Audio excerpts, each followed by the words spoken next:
Allora, siamo sempre con Giancarlo Pegoraro, segretario FNP CISL regionale. Allora, siamo arrivati a vedere che cosa avete conquistato con questa legge di bilancio, ancora bisogna capire che si stabilizzi tutto. Parliamo rapidamente di sanità e sociale, poi andremo a bomba anche al discorso delle pensioni.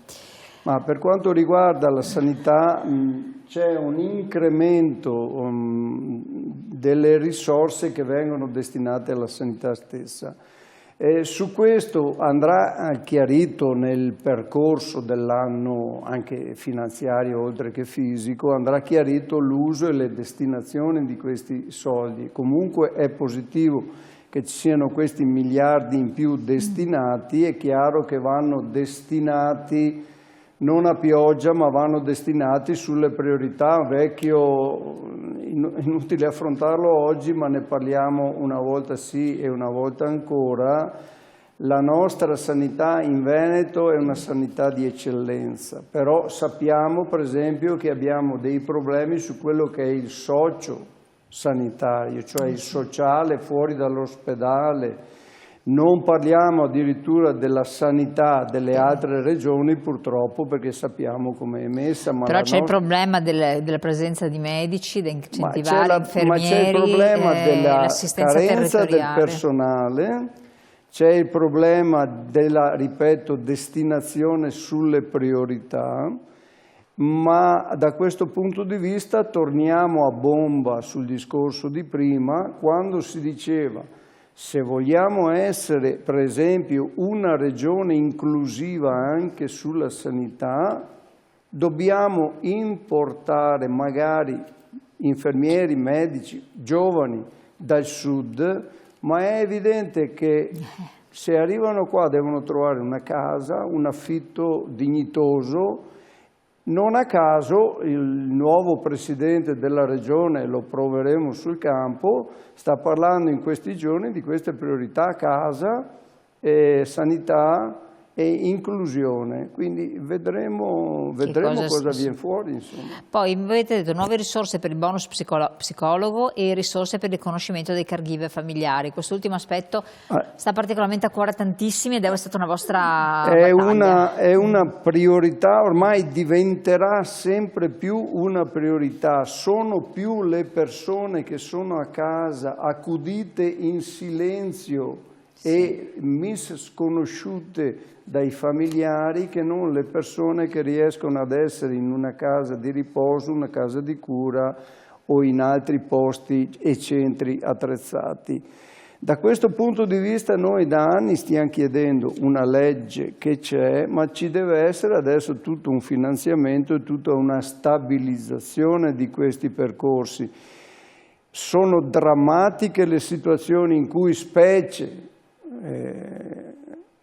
il genere femminile perde il lavoro, lascia il lavoro per accudire i parenti. E vorrei ricordare una volta in più che non sono sempre gli anziani. Vorrei ricordare che purtroppo le invalidità sono anche nei giovani e nei bambini ed è di più, se fosse casomai necessario dirlo, è di più a questi soggetti che bisogna garantire sicurezza a loro, ma percorsi dignitosi a chi perde il lavoro, lascia il lavoro e rischia di non avere una pensione. Ecco, due punti relativamente all'aspetto della sempre legge di bilancio 2026, cosa manca e cosa non va bene. Che si parla intervento insufficiente sulle pensioni minime. Ma guardi, lo dicevo all'inizio, la partita paradossalmente delle pensioni è quella che a noi, non va bene a noi, non va bene a nessuno. Sì. Però non è un motivo per cui noi rinunciamo a insistere e a parlarne. È insufficiente l'intervento sulle pensioni minime, sappiamo benissimo come sono. C'è quello che dicevo prima, adesso è sintetizzato in una parola: poca chiarezza sulla flessibilità in uscita. Cioè quando si va in pensione. Quando si va in pensione. E tutto quello che è successo in questi ultimi anni, e mi permetto di essere critico perché sono stato uno dei primi che ha detto: uscendo dalla Fornero si esce dalla certezza di un percorso.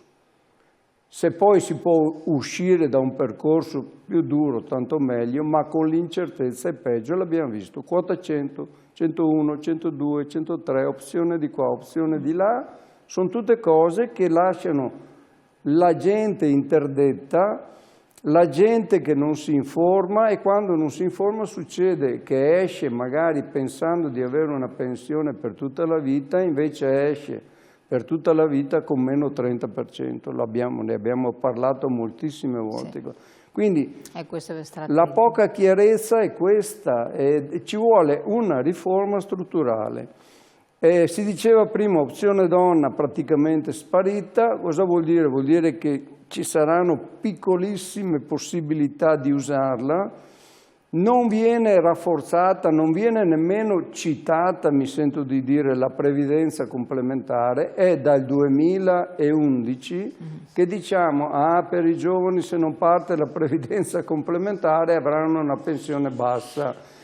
Continuiamo a dirlo ogni anno, c'è la previdenza complementare, però è, come dire, su base volontaria, con gli accordi aziendali, poi sono venute fuori le prestazioni individuali, però va rafforzata.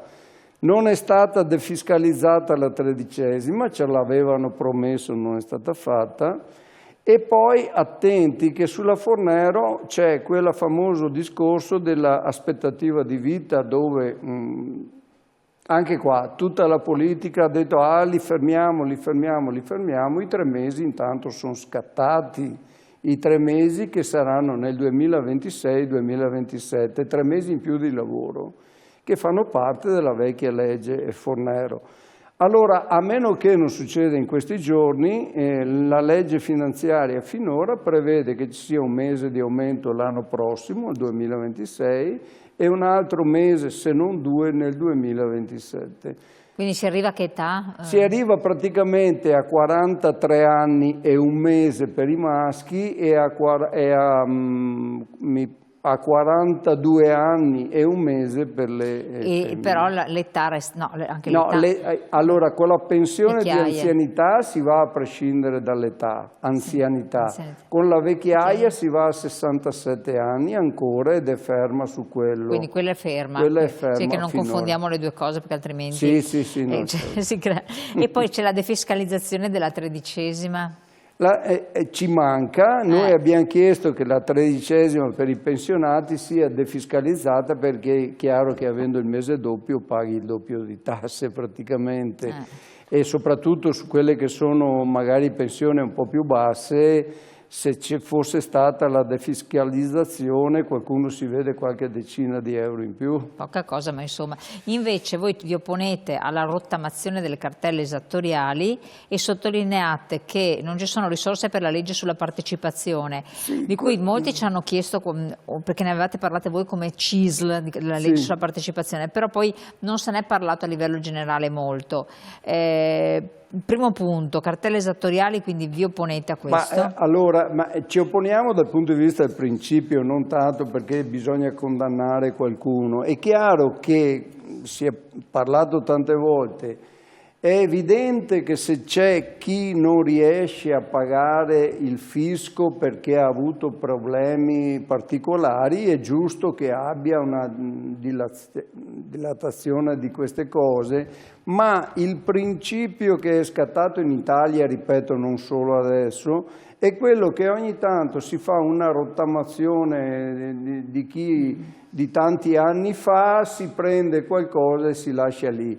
Allora, quelli che pagano ogni mese giustamente farebbero bene a dissentire in qualche maniera. Mi pare che questa sia un po' l'impostazione senza voler offendere nessuno.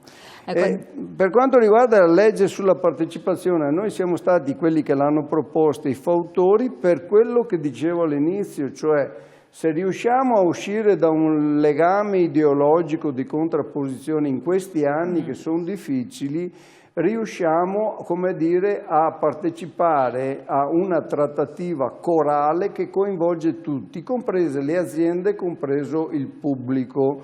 Per fare questo ci voleva una legge che è stata fatta, ma ahimè fatta la legge non è stata finanziata. Cosa vuol dire finanziata? Non tanto che devi dare dei soldi a qualcuno, quanto che devi finanziare. Per esempio, se fai un accordo per defiscalizzare oppure per fare dei corsi di formazione, queste robe, c'era un finanziamento che, ripeto, posso dirlo, questa volta era un finanziamento talmente minimo che forse se lo sono dimenticati, mi pareva che si parlasse di circa 200-220 mila euro a livello nazionale, quindi capito. Una cifra esigua, insomma. Due parole, perché senza entrare nei calcoli al dettaglio che diventano anche problematici per chi ci segue. La perequazione 2026, tasso di inflazione 1,4%, ai noi, gli aumenti da gennaio non vi vedono perplessi, insomma. Allora, guardi, anche su questo potrei cavarmela dicendo che sono un po' di anni che succedono queste robe. Allora noi però voglio ricordare il meccanismo e voglio anche ricordare che non siamo noi che lo costruiamo.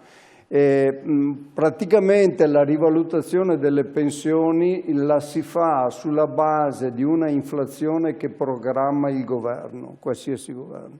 Quest'anno l'hanno programmata su una media dell'1,4%.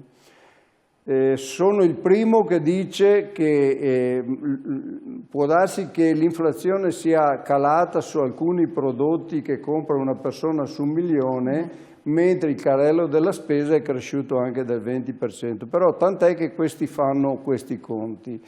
Le tabelle ci dicono sostanzialmente che per chi ha 4 volte il minimo di pensione la rivalutazione è al 100% e dai 4 volte in poi sostanzialmente la rivalutazione è al 90% e poi al 75%. Per fare un esempio sulla fascia media, che è la media dei pensionati in Veneto, cioè i 2.000 fino a 2.300 euro lordi, la rivalutazione è per intero. Addirittura arriva fino alle 4, per cui verso i 2.600 euro, diventa 2008, 2006, 2008 lordi. Poi il resto va giù al 90%. E poi di conseguenza il 75%. Ripeto, sono gli aumenti previsti dalla legge minima, ovviamente nessuno di noi può essere d'accordo su questi aumenti, ma questo è l'aumento. Perfetto, in conclusione voi avete un'azione che intraprenderete il 13 dicembre, migliorare la manovra, costruire un patto a Piazza Santi Apostoli Roma per chiedere che cosa? Ecco, qui abbiamo i vari punti. Noi velocemente. Vorrei essere molto chiaro velocemente su questa partita. Noi non abbiuriamo come CISL allo sciopero. Per noi lo sciopero è talmente sacro che lo fai proprio quando serve. In questi momenti siamo convinti che serva dialogare per trovare strade maestre per il futuro e per farlo bisogna farlo assieme a chi oggi comanda il Paese. Forze politiche, governo, piuttosto che imprenditori, piuttosto che forze del sociale. Se si vuole fare questo e noi spingiamo su questo, non facciamo lo sciopero per non far perdere soldi ai lavoratori, ma facciamo una manifestazione di sabato per vedere di sensibilizzare gli attori che dovrebbero partecipare a questa partita. Ecco, vediamo la slide del serve una riforma previdenziale, nessuna manovra può affrontare tutti questi temi insieme, però ci sono degli aspetti, c'è anche una slide di supporto per leggere in modo che da casa voi telespettatori possiate vedere i punti salienti, eccoli qua. Esatto, cioè è evidente, come si diceva in tutta questa trasmissione, che una riforma non la fai in una legge finanziaria, qualsiasi sia il governo, non fai la riforma delle pensioni, lo sappiamo dal 2011, ripeto, con la legge Fornero che tuttora però almeno a toccare alcuni di questi punti. Però a toccare questi punti sarebbe essenziale parlarne tutti assieme perché sono punti che valgono per il futuro. Ecco, riduzione dei tempi di erogazione dei TFR e del TFS, perché nel pubblico ci sono dei problemi, giusto? È certo che sì, perché il pubblico impiego prende, se uno va via oggi, c'è chi prende il TFR entro 2 anni.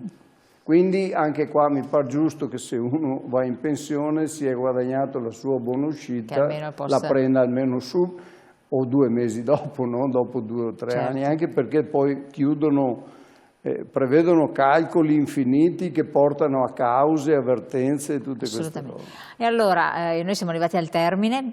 Tanti gli aspetti, alcune cose importanti abbiamo visto sono state ottenute, adesso vedremo per quel che riguarda quel che resta e naturalmente ricordiamo anche il miglioramento della previdenza complementare e il riconoscimento delle posizioni silenti, che è un altro aspetto molto molto importante. L'INPS su questo sta già mettendo in campo risorse, ma noi come sindacati siamo molto interessati perché i cosiddetti diritti inespressi sono milioni di euro. Ecco, non dico solo questo. Grazie Giancarlo Pegoraro, grazie alla collaborazione FNP CISL del Veneto, grazie a voi di averci seguito. Grazie ai telespettatori. Ci vediamo presto.